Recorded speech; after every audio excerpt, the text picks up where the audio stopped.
Welcome to Soul of Travel. I am so excited that we are kicking off season 4 today. And we get to kick off season 4 with a friend, colleague, mentor, all the things of mine. So it feels like the perfect way to start.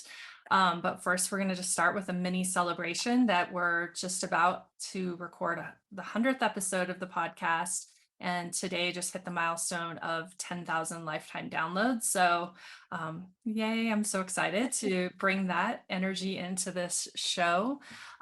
This season in the podcast, I have decided I really want to explore not only the influence that travel has had on the lives of each of my guests, but also how women are setting out to do business differently. And I think these two things really go hand in hand, this inspiration that we see when we travel and how that influences how we want to show up in the world.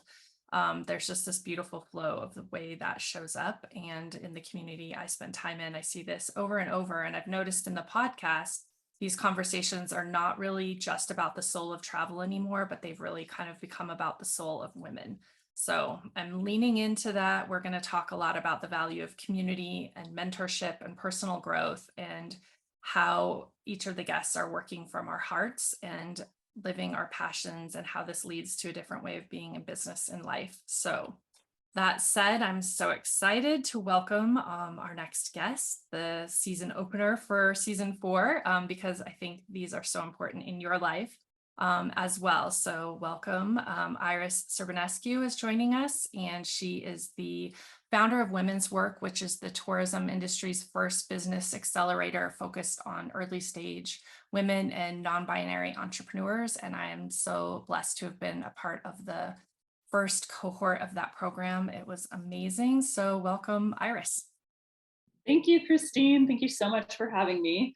I've been listening to your podcast religiously, so it's kind of wild that I'm actually a guest on it now. Really excited to be here.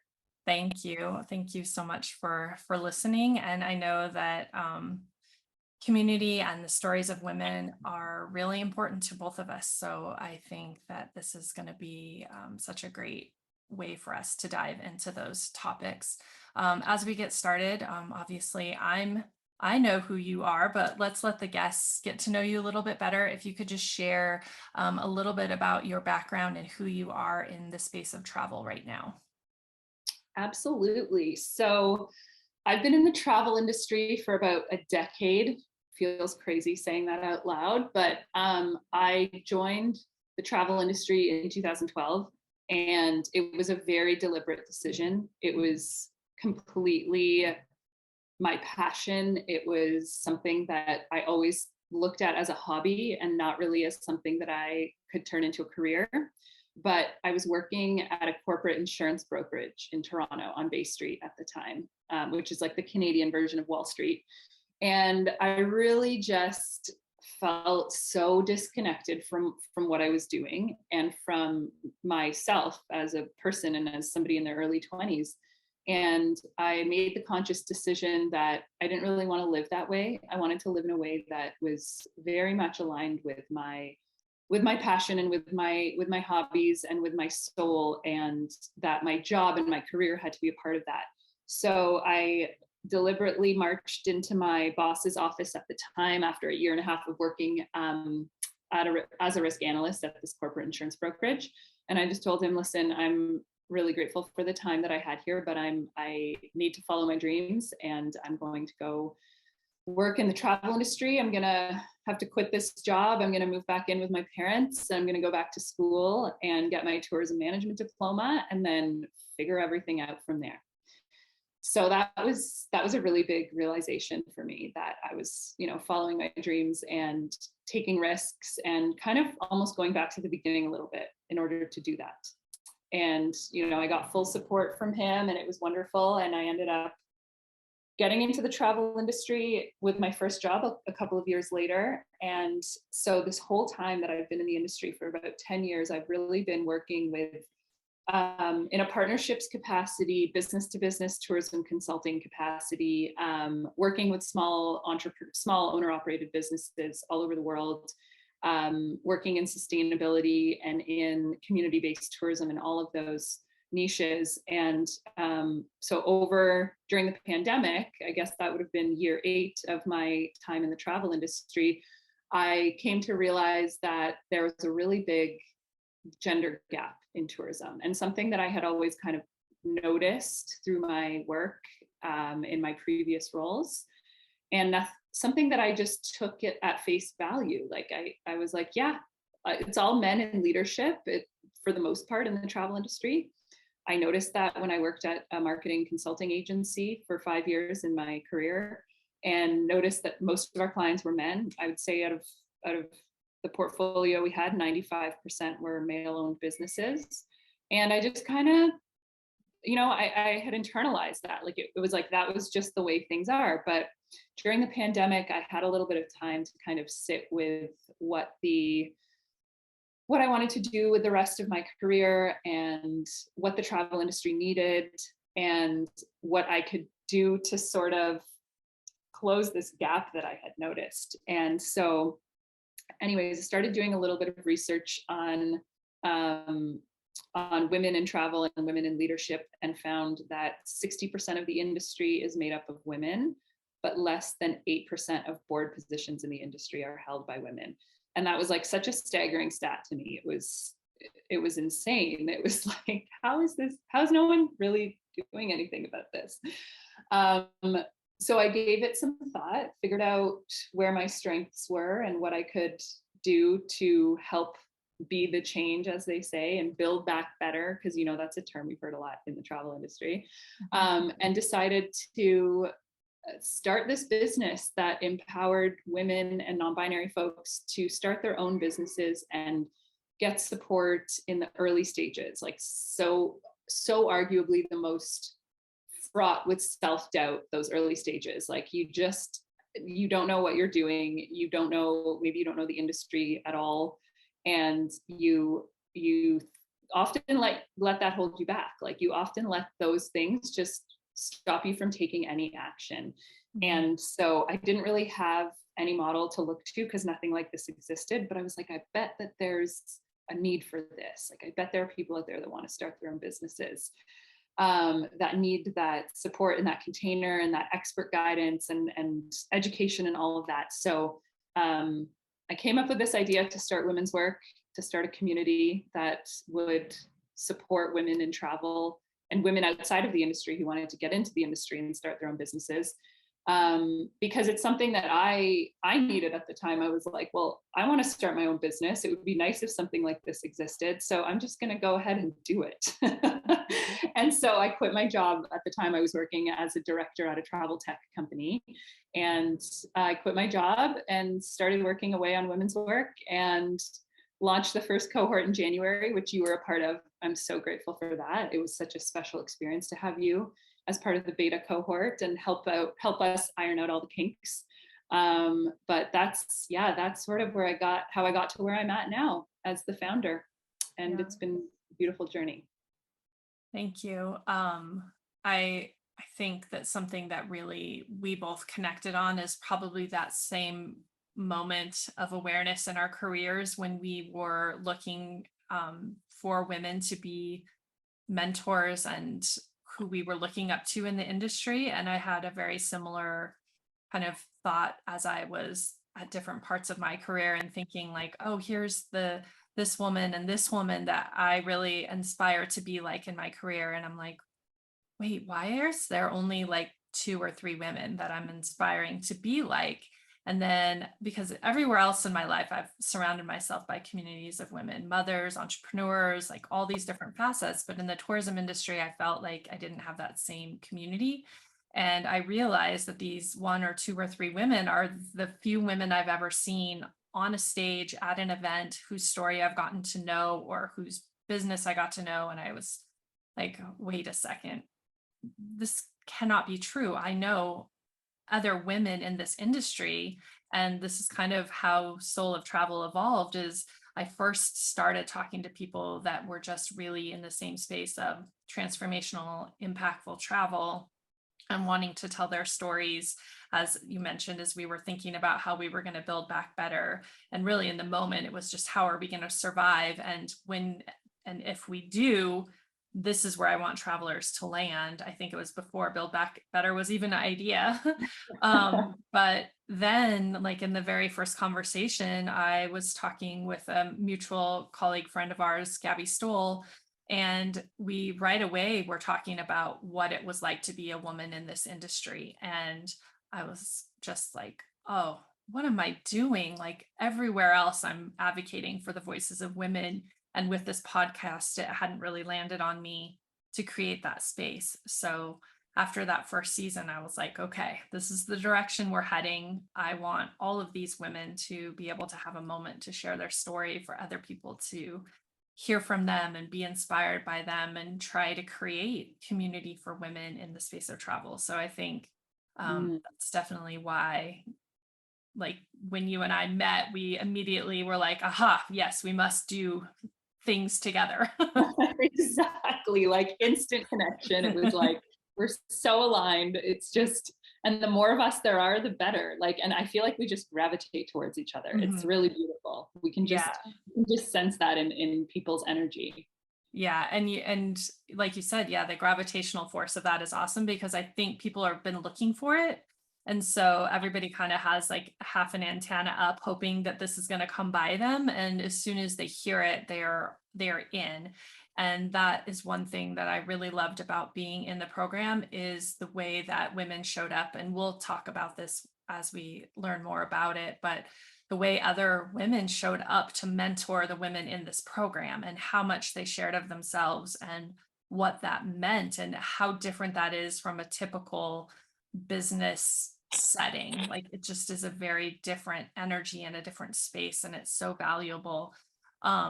But what I would love to start with, kind of to explore and unpack this, is my book group that I have, the Lotus Book Sojourn, has been reading The Awakened Woman by Dr. Terari Trent. And in it, she asks, like, what is your great unquenchable hunger? Like, what is this thing you're setting out to do? And I think I would love to kind of, I think I have a sense of this, but what is the change that you're trying to create in the world? And how does women's work allow for you to create that change? Oh, goosebumps. I love this. Okay. So, such a good question.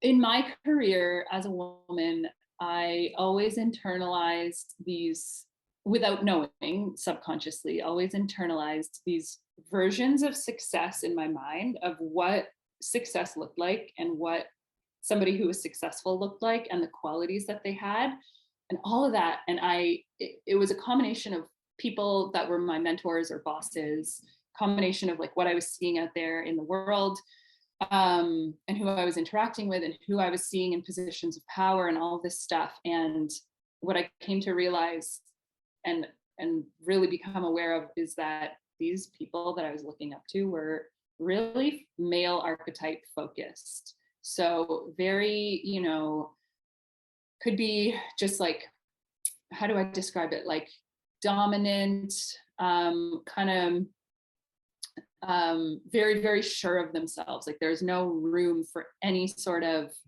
uncertainty or lack of confidence. Like there was no, it was like you had to be sure of yourself. You had to show up 100%, knowing exactly what you were going to be doing, saying, talking about. It had to be perfect. The way that you, like, it was almost like there was this unattainable version of what success looked like in my mind that was always going to leave me falling short, because I didn't match those male archetype qualities. And I don't mean male necessarily in terms of gender, but maybe more like masculine qualities.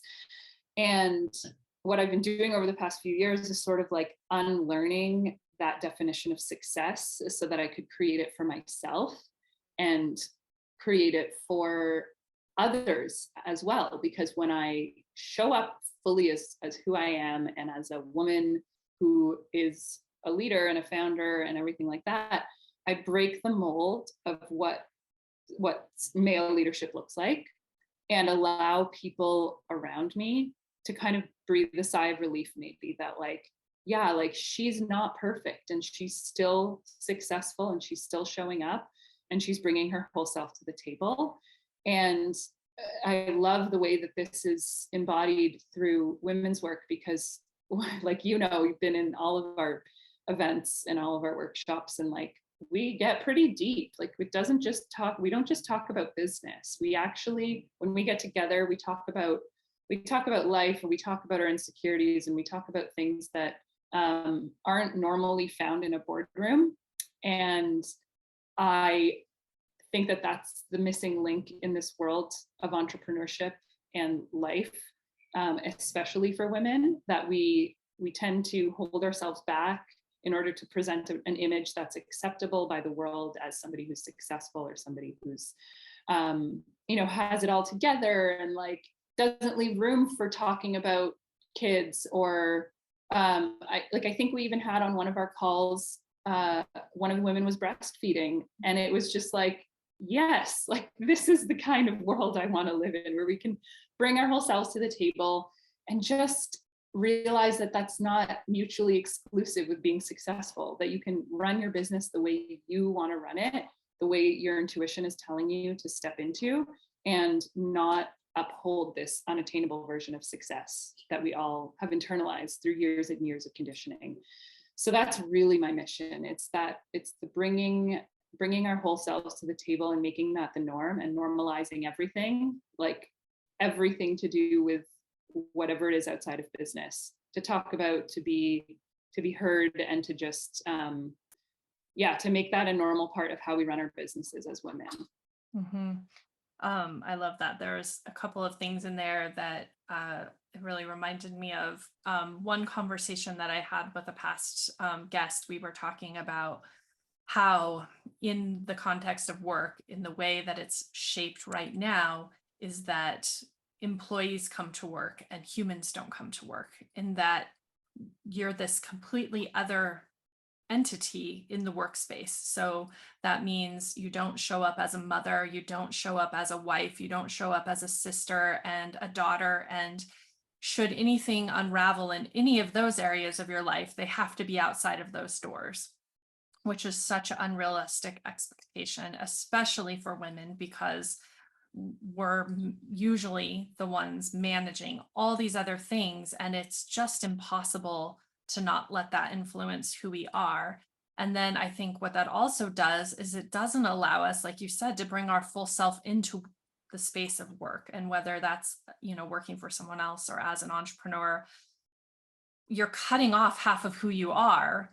And why would you want that from anyone that is your employee? So it might mean that occasionally your employee has to leave early for a soccer match or a ballet recital, but it also means that they're like not stifling any part of themselves. And so their creativity and their what they're able to give you is actually much more of a full version of themselves. And I think this is that shift energetically that you're talking about. Like in the past, are the people we're looking up to with that definition of success are those people that work 80 hours a week and they have won all the awards and they sit in the boardroom and they are commanding of the space. And so we're all working toward that. And in order to do that, we do have to like excise this part of ourselves. Whether you're a man or a woman, you're like, denying all these other parts. And so what I loved so much about the conversations we did have in women's work was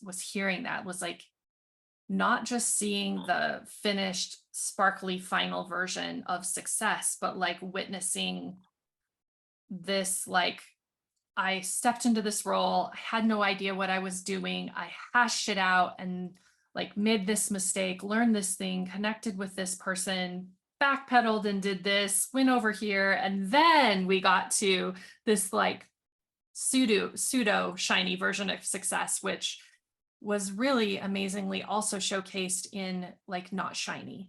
There was this ability to see these women as leaders, as successful without having to be perfect. So like this is what I would love to talk about a little bit more in our conversation, is like, one, how do we break that down? Because I I know all of this. I think all about it. And in every interview I have, at the end of the day, I'm always like, whoa, look at, they are also human and didn't just like magically become successful. And listening to the women in your group every time, like, it's so ingrained in us. So how do we get that out, and how do we make it more possible to become the women that we look up to in business? Ooh, I love that question. I think it's such a journey. It's really a journey of awareness, of what our internalized versions of success are. So understanding, like, what do we view as strengths in leadership? What do we view as weaknesses in leadership? Where do we see ourselves fitting into that? Where did those ideologies come from? And how can we sort of like take stock of ourselves and who we are and redefine that definition for ourselves? So, like, to give you an example with my experience, it was funny. I'm going to get a little like hippie here, but I was on an entrepreneur retreat, and one of the things was a tarot card reading, and we had a woman come in and read our tarot, and you had to ask a question. And my question was like, and this is pretty vulnerable actually, but I'm happy to share. So I had launched the first cohort of women's work, and I was like, okay, I am successful. Like, I'm making money with my venture. I'm supporting other people. I'm like creating the type of impact that I want to have. And so for all intents and purposes, I'm successful. However, I feel this dissonance between this, like, how do I describe it? Just sort of like, I was like, is this it? Like, is this what success is supposed to feel like? Like, I sort of feel like I'm just not, like, was this supposed to bring me happiness? Was I supposed to like achieve my way to happiness? Like, what exactly am I looking for here? And like, how am I going to reach what I want in a way that feels good to me and feels sustainable? So my question to her was like, am I on the right path? Because I'm not really feeling fulfilled enough in what I'm doing, and I'm just not sure if this is the right way to do it. And so the card that she pulled was the romance card, and it was about falling in love with your way of doing things, and falling in love with your version of success, and falling in love with your career for what it is, like, not for who you think you're supposed to be. Like, I realized that I still had this version of me that was, I'm supposed to be up here. I'm supposed to have these qualities, but I actually don't think I do. And so I'm already setting myself up for failure because I'm not self-honoring what I truly want. And when I started like picking that apart and being like, well, what does that look like? And what does that mean for me? And I came to realize, like, I want to show up fully as myself, as a mentor and as a leader in this capacity, and not hold myself back because I don't think that I have all of the qualities that a mentor or a leader should have.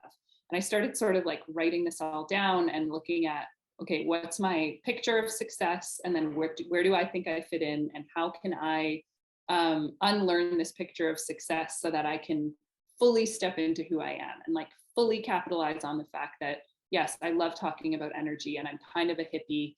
And I don't think that that is a bad thing. And I can bring that into how I lead and how I manage. But like prior to that, probably, I kind of held back that part of myself because I was like, it's just not, like, people aren't going to take me seriously. Like, I don't think people are going to respect me. Like, we hold ourselves back when really, like, what people respect is somebody who fully steps into who they are and owns it, because it allows everyone around them, as I said before, to like breathe a sigh of relief and be like, yes. Like, so my answer to this question is kind of to sit with yourself and look at where you hold yourself back because you think you're not enough, and lean into those so much more and be surprised at what happens.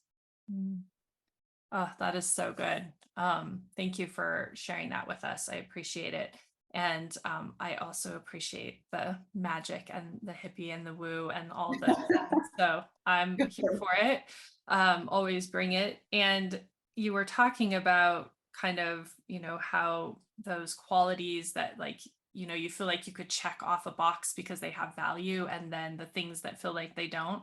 And I think that's such a huge, amazing thing to examine and look at and see what you do, how you do feel about those things. And I had kind of this awareness. I did I think it was Strengths Finder or one of those assessment tests. Oh, I love Strengths Finder. Yeah. And it was like, here's your top 5 strengths or whatever, or I can't remember exactly what it was, but mine were like learner, uh, all of them had to do with learning. Every single one of my top 5 strengths had to do with processing information, sharing information, learning information, and like learning for the sake of learning.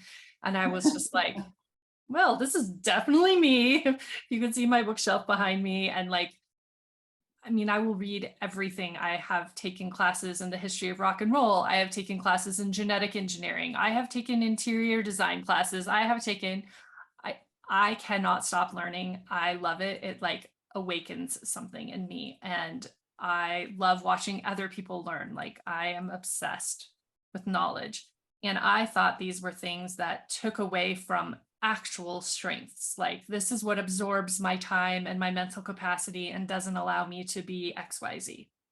And when I saw that on a list as my strengths, I was like, wait, I get to be those? Like, I don't have to hide those things. I could actually shape my world around these strengths instead of like needing to be organized and able to communicate my thoughts clearly, or like whatever list that we have of these qualities of success that we like very much what you were saying, like they're total yes. So like they are nobody's strengths. And in fact, like I remember my interviews back in the day of interviewing, and they're like, well, what's your number one strength? And I'm like, well, I'm a perfectionist, but I'm really trying to, I'm like, oh my gosh, Oh my what God, garbage. Like I was a perfectionist, but it was from the wrong places, like because I'm feeling like I need to meet everybody's expectations, and I am not like I'm overcompensating for this and this, and so my perfectionism is actually like a disaster waiting to happen. But it felt like the thing everybody wanted to hear from me, that I can multitask and I am a self-starter and all, but those were like the worst manifestations of any of my strengths, but they felt like they were the ones that went on the list of agreeable skills and assets. And so I love this idea of being like, how do we see success? How is that even in alignment with who we truly are? And if we could be the most successful version of ourselves, what would we be doing? And like, I feel like they're always on the complete opposite page from one another, and they can be in the same like area. But I think again, it goes back to like showing up as who you are. Like if as soon as you, like you said, if you just acknowledge like this is important to me, this is how I express it, this is how it shows up in work, then this is when the next thing like happens in a way that feels so much better. And now you're doing something in alignment with who you are, so then it's like becoming more powerful and more impactful because I'm doing the thing only I can do, because I'm the only exactly. person that sees it the way I see it and moves through it the way I move through it. And then you become magnetic. People want that. People are dying for authenticity. They want somebody that does things differently, and just it like lights, like what you're doing, like it lights me up so much. I've never listened to a podcast in the travel industry that wasn't about like business tactics, like, and you've created this space where people can come and be their whole selves and like share how they're not perfect and like their non-linear journeys to where that got them to where they are today in a position of success and power and whatnot, but like how that journey wasn't easy and wasn't straightforward. And as you're talking, this came to me, and I don't know, I'm just going to say it out loud, and I don't even know if it's if it makes sense in the context we're talking about, but my mindset coach has this phrase about, it's not who we are that holds us back, it's who we think we're not. Mm. And to me, that means when we look at those versions of success that we think we should be, and we think we're not those, that's what stops us. It's not the lack of embracing of who we are. It's that we're like, oh, like, I'm not these things, therefore I can't do this thing, I can't start this business, I can't do XYZ. So if we can shift that narrative to like, yeah, I'm not those things, and it's my superpower, because these are my things, these are what my strengths are, and this is why, like, the world is like thirsty for people like this, like that are stepping outside of that ideal definition of success. So it's like, that's what I noticed when I started with women's work, was that I think I filled the first cohort in 2 weeks. Like I had no idea that anybody wanted something like this. And I was just like, you know what, traditional business accelerators are just constantly talking about like KPIs and ROI and focused on growth and all of this stuff. And I'm going to do something different where we talk about that, but like, it's not the main crux of the program. We actually talk about a lot of other stuff and how that integral that is to our business success.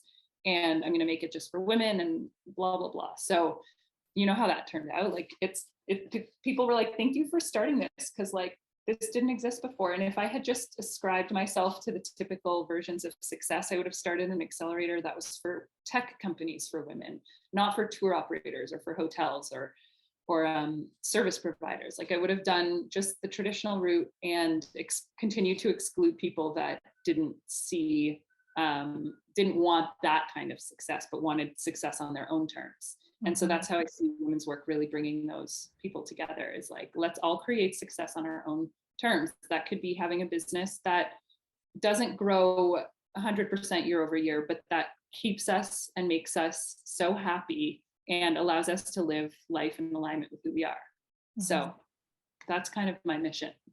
Yeah, I love it. And I think the thing that is so amazing, and, you know, we can kind of talk about the role of community in our lives, but when you find a place like this to land where you can start to really be honest with yourself and then start to be honest with others, it's kind of amazing. And to have a space where you feel like, you know, I've been in business, like you said, other business accelerators or other groups, and they're like, go ahead, write that number down. How much do you want to make per month? And people are like 50,000. And I was like, oh my God, that's terrifying. Like, can we start with 5? But you can't write that down. And so then you're writing down some other thing just so that you don't feel shame and guilt for the way everybody else is talking in that space. And I just loved that I could have written down right now, like $500 a month. Like nobody would have said anything. They would have just been like, great, how are you going to do that? Why does that number feel good to you?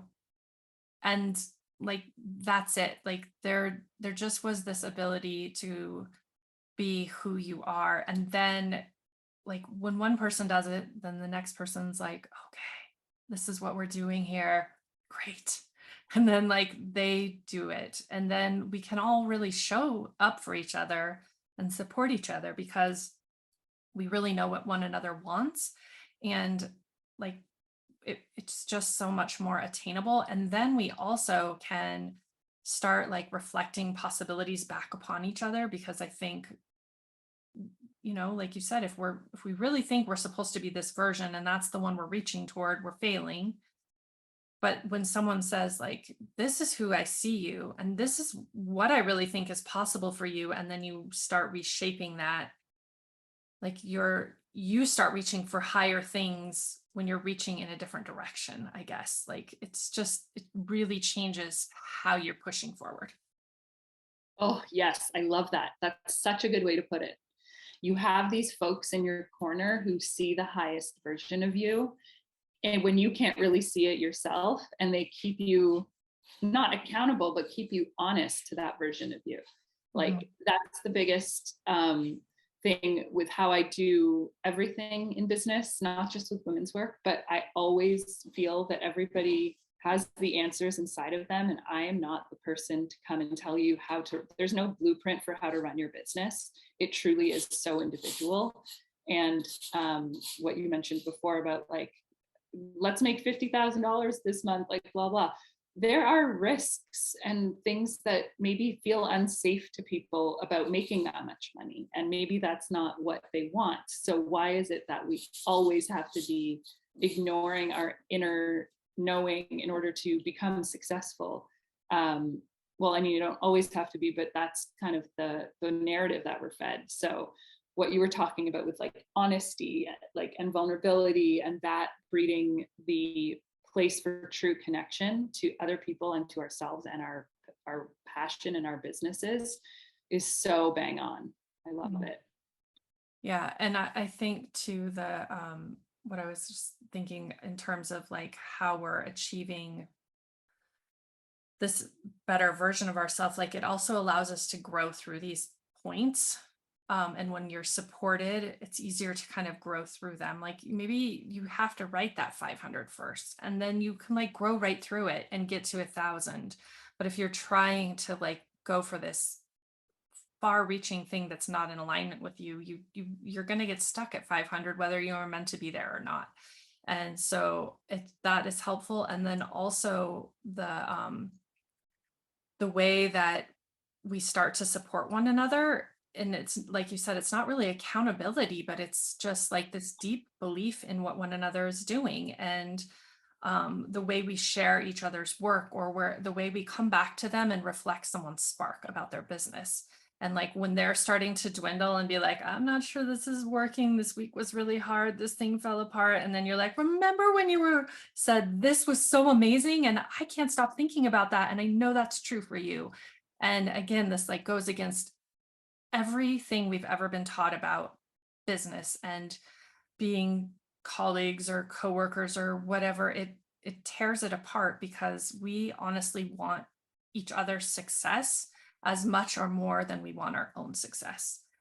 And I really think this is actually true of people, but this is one of those things we've had to kill in ourselves to be quote unquote successful. And again, like this kind of community, and I think many of the communities that I've landed in over the course of the pandemic have gotten real honest about this. And like everyone's like, oh, well, when one of us rise, we rise together. And it's become like, something that's overused. But I think people want it to be true. More people than we will admit want it to be true. And so I don't know, I would love to kind of talk about the importance of community and how we do like succeed better together. Yeah, this is so key. I remember talking about this on the very first Women's Work kickoff call, about how we're going to do things differently together and how we're conditioned, especially as women, to compete with each other instead of collaborate. And that's just not the way anymore. Like that is absolutely the opposite of what we should be doing, and what feels natural to us. Because you're right, like the innate human desire, I think, is for community. Like we grew up in packs, and so like to survive, like we all need each other, we all need to help each other out. And we've sort of stifled that in the pursuit of like capitalism and competition and businesses that, if I have more of the pie, that means you can't have more of the pie. Like that's just not the case.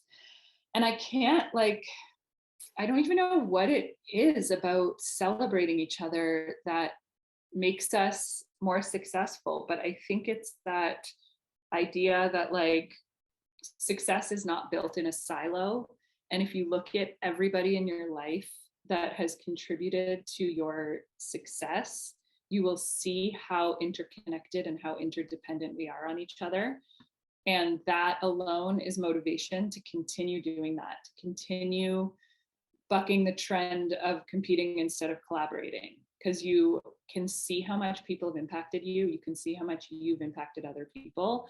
And this is actually a fun exercise to do, is like write down everybody that has helped you with to get to where you are, that has contributed or even just had an impact on your mental state and has helped support you. Like, think about all of that.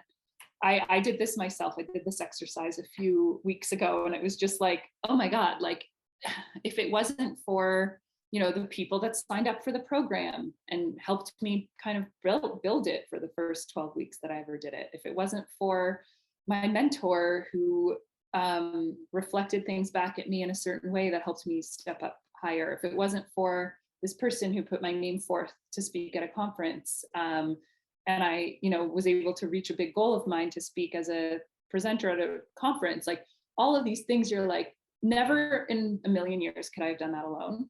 You actually just can't. Like, it's just a fact. We all need each other and we all succeed together. Then you start to think like, okay, how good does it feel to help somebody else succeed? Like, how good would it feel to be part of their story? And that motivator kind of, in my experience, takes you through those moments where you're like, is this person in competition with me? Should I really be helping them? Like it reminds you like why we're all here, that it's not about that. It's not the short-sighted way of doing business where you can't like give any of your trade secrets away. But it's actually like when we do this together, we all benefit. Yeah, and then start to shape a better space anyway, which then again is better for everybody. But I have had this conversation a lot too with people that saying like, well, how come you're supporting this person? Their business is very similar to yours, and this person and theirs is so similar. And like, actually, I mean, similar, I guess, however you want to take that word, but I can guarantee that like if this business and this person and this business and this person and myself were like given all the resources to create a trip to the exact same destination, that not one of us would create the same experience and not one of us would create it for the same person. So like competition is so relative. Like it really, even if you were like, let's use the same guide, it's still going to be different. Like there's just no way that we are in competition. And I think it takes a long time to get to that place to trust that what you are doing is different enough that you can lean into that. And I think that that takes a lot of this inner work that you're saying you bring into women's work, because you do kind of have to get to that point of being like, what I have got, these like all these pieces that are my formula are exactly what someone else needs. And they're exactly what these people need. And they are not at all what these people need. And it's okay, like, because you only need these people, like that's who you're meant to serve. And again, like that goes against capitalism, and every other business mindset is like, well, I must create something that serves the masses, but first I have to do it after really narrowing who my ideal client is so that it's like one person, and yet like I have to be in competition with everybody. And then you'd be like me sitting in a space of business and I'm like, oh, does anyone else notice that none of this really actually makes sense? And you start dying when you're trying to create your business. And so I just think it's so crazy when you start really looking at these things and breaking them down and seeing why they feel uncomfortable. And yeah, I don't know, that was some kind of random babbling, but I love it. No, you nailed it. This is exactly it. Like there is actually no such thing as competition. Wow, you're really reframing my paradigm here in this moment. Yeah, like there is no such thing as competition because we all attract who we're meant to attract to our businesses. Like they will do business. There are, how does it explain that they're like coaching is the most saturated industry in the world, yet there are thousands, hundreds of thousands of coaches who make millions of dollars because they're attracting the kinds of people that are right for them. It's the same with the type of business that you build. It's there, people are attracted to your unique brand. And like a mantra that I like to say is I'm looking for the people that are looking for me. And you can substitute clients for people or whatever the case may be, but it's like you want the people that are aligned with you. You're not trying to compete with the people that are aligned with someone else who's doing the same thing as you. You're bringing in the right people. And that exactly, that what you said makes sense. Like it does take a lot of trust in yourself and building up your confidence through whatever you need to do to start to believe that. So yeah, I love that. Yeah. And I think too in business, if you're really talking about leaning into who you are and what you want to create, why would you want the people that were not meant to be on your trip or in your experience or, part of your program that aren't meant to be there anyway? Because they're going to be resisting it the whole time. And then you're just trying to like adjust and pivot to make it work for them when you should have just said no in the first place or said that this isn't the right thing for you. But again, it's like when the goal is this dollar, then you have to say yes. But if the goal is this other outcome, that if your success is defined by like a feeling or an outcome or an idea shift, then your success can be different. Like it just creates a different space. And I think you can still have financial success, but you just are creating something that doesn't have that as the only measure of success. I don't know. And then everybody is like, again, like spinning in their zone of expertise and creating and dealing with their own brand of magic. And then just give it to the next person who's meant to be with them. And they're going to all have a better experience too. I don't know. Yeah, exactly. I actually think the whole definition of success is flawed because it's like there's so many versions of it and it doesn't even matter. What matters is that you're living in alignment with what you're meant to be doing, and the best way to quote unquote success, that version of success of living in alignment, is to just get super clear on what lights you up. And I'm speaking now to like entrepreneurs who are listening. Like it's really about just like you getting so clear on the type of business you want to have, not on the type of business you think you should have. And basically just eliminating the word should from your vocabulary. That's my one piece of advice. I need to tell myself that every single day. It's really hard, but yeah, I just feel like we all win when we're living in alignment with our own version of that. Yeah. And I think you could even paint that into the context of travel, because as a traveler, you can be seeking the kind of experience that creates that feeling for you as well. And I would argue should be seeking that. Like there's no one-stop shop in travel experiences. People should, I just use that, be looking for what is an extension of themselves, or what are you curious about learning right now? How would you like to feel in a travel experience? Not just like, what would I like to see? Where would I like to go? But what are other ways we can look at what we're looking for out of a travel experience, and then be in alignment with that, and then see how that actually helps us on our own personal growth journey. And so like then travel can become this process that is a part of this as well. I love that. Yeah. Yeah. Well, there were a few more things that I wanted to dive into, but I feel like we really hit so many amazing things. Before we end the conversation, I want to just give you a quick opportunity to talk a little bit more about women's work and who it's for, just for if people are listening who are entrepreneurs, when they can join. I think the next cohort is already locked and loaded, but after that, if people are looking for that, where can they find out more information? Yeah, for sure. Absolutely. So we have our next cohort launching September 19th, which is in just about 3 weeks. But the next one after that will be in winter 2023. So starting in February. And the applications are open now. So they can find more information on LinkedIn. Just Women's Work is the name, wmnsWORK. Our website's going to be launching next month. So we'll have more info on that to you soon. And yeah, really looking for folks who identify as women or genderqueer and are looking for a support in their first year of business. They could either be in the ideation phase and haven't launched yet, or they could be having launched and just in their first year or two of business, that really need support in navigating some business challenges that come up in those first couple of years. The curriculum is specifically geared towards tour operators and hotels, like so tourism suppliers. But in this upcoming cohort, we actually have a couple of businesses that don't fit that mold, and they're there to learn from mentors, from the other folks in the group, to take away bits and pieces from the curriculum and to just be part of that community and really soak in that community. So it really is open to everyone that sees value in the curriculum, but it is tailored towards tourism supplier side of the industry.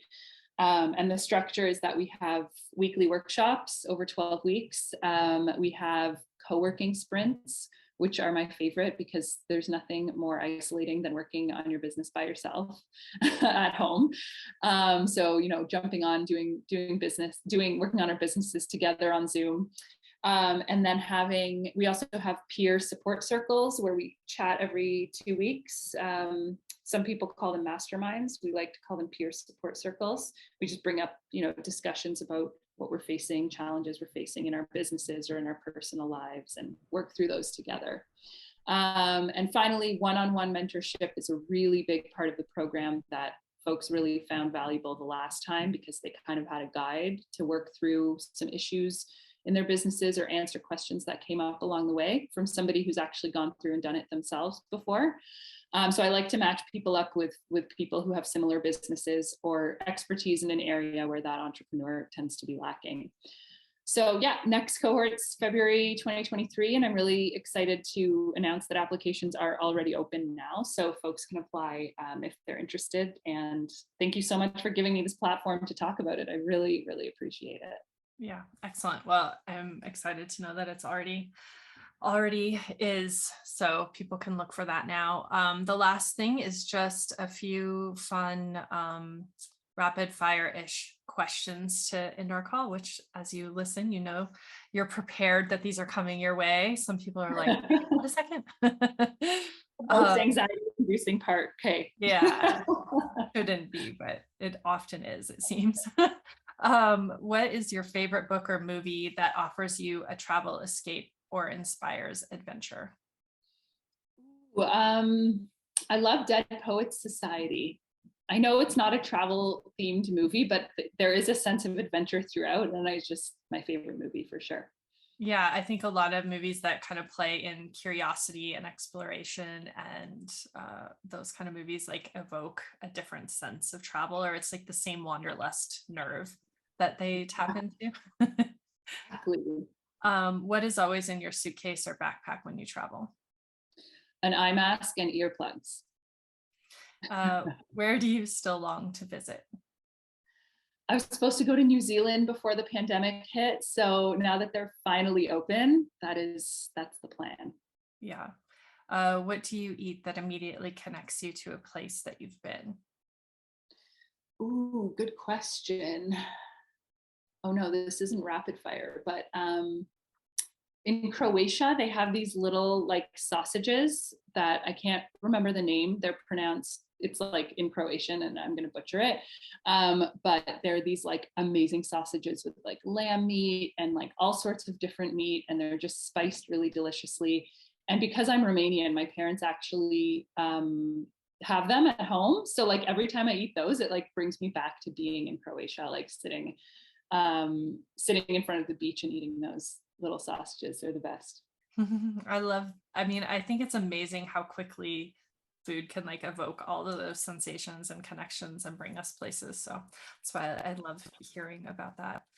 Such a good question. This is one I just added this year, but to the conversation, who is one woman in the travel industry you admire and would love to just recognize in this space, and other people listening can check out who they are?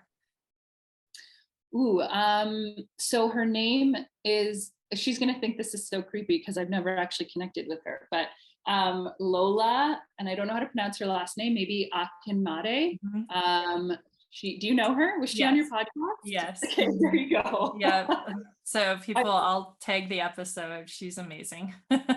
Yes, she is so incredible what she's built with Local Purse. And I just love her authentic vibe. Like she just seems extremely tapped into what the industry needs these days. And the work she's doing is impactful and powerful. And she's somebody that I'm totally fangirling over. So maybe I'll go send her a LinkedIn message after this. Yeah. So if you're listening, you can go back to the episode with Lola Kinmade Åkerström and her partner, and they talked about local purse. So I agree. I fangirled for a long time before I reached out and was like, please, let's be on my podcast. So they were both so amazing.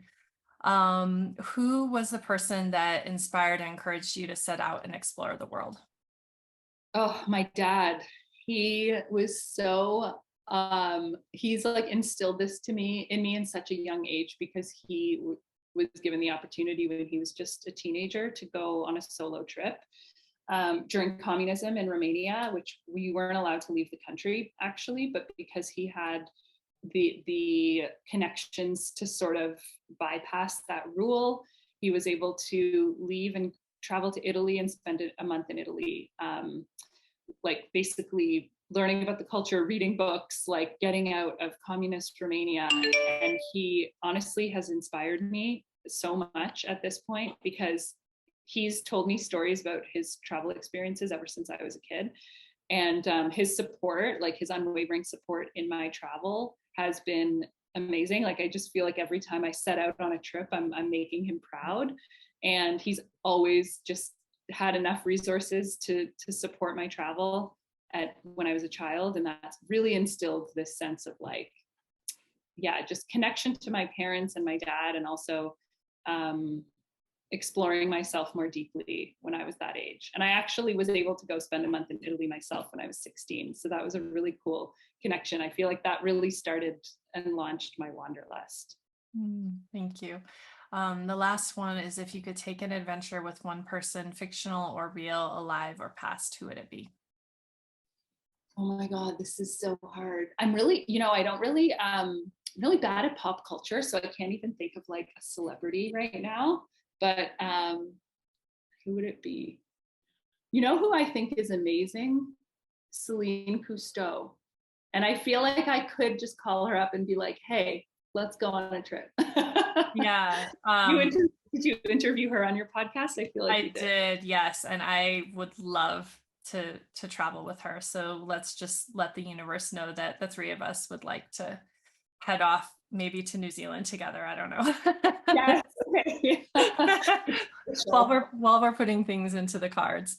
I was also just going to say, I know that one of your aspirations is to become fluent in Spanish, and my next guest, that was like her lifelong pursuit, was becoming fluent in Spanish, and how much that changed the course of her life. So I feel like there's such a good flow. You'll have to listen to my conversation with Chelsea Glass to learn about her Spanish learning programs that she has. And yeah, anyway, I love that all of my guests are so interconnected without even knowing that they're interconnected. So you did that. That's amazing. Yeah, this is magnetic.